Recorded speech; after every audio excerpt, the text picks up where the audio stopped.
Oui, Steve Witkoff, qui vient des affaires, de l'immobilier, des transactions financières, donc ce n'est pas du tout un diplomate. Or, le temps des affaires n'est pas le temps de la diplomatie. Donc ça donne des envoyés spéciaux comme Steve Witkoff, qui est chargé de traiter quand même les dossiers les plus lourds, le dossier israélo-palestinien et le dossier russo-ukrainien. Ce sont des gens qui veulent aller vite, conclure très très vite par tous les moyens. Et donc Steve Witkoff, qui n'a d'autres qualités que son amitié et sa proximité avec Donald Trump, a carte blanche pour bousculer les Ukrainiens, et c'est ce qu'il vient de faire. C'est-à-dire, si on ne convainc pas, on impose.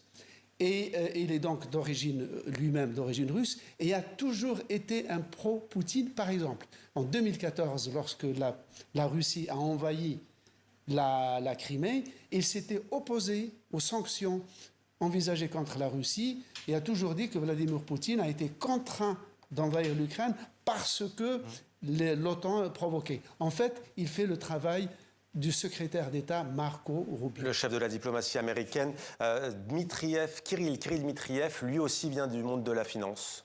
Absolument. Et lui, il fait le travail de Sergueï Lavrov, qui a disparu des écrans. D'ailleurs, on ne sait pas si c'est pour des raisons de disgrâce ou de maladie. Donc lui, c'est un Ukrainien, c'est un Russe d'origine ukrainienne, qui a passé l'essentiel de sa carrière aux États-Unis.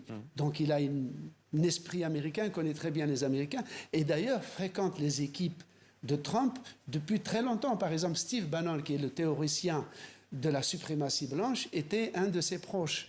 Il connaissait Steve Witkoff depuis à peu près une dizaine d'années, et les deux hommes font des affaires ensemble. Toujours est-il que ce type de diplomatie, qui ne veut pas s'encombrer de dossiers, de conseillers juridiques, impose ce qu'on appelle en langage militaire des paix carthaginoises. C'est-à-dire, le vainqueur impose au vaincu gentiment, mais il lui impose son ordre. Merci Slimane, et on remarquera que Sergueï Lavrov, le chef de la diplomatie russe, est quelque peu éclipsé par l'homme dont vous nous parliez.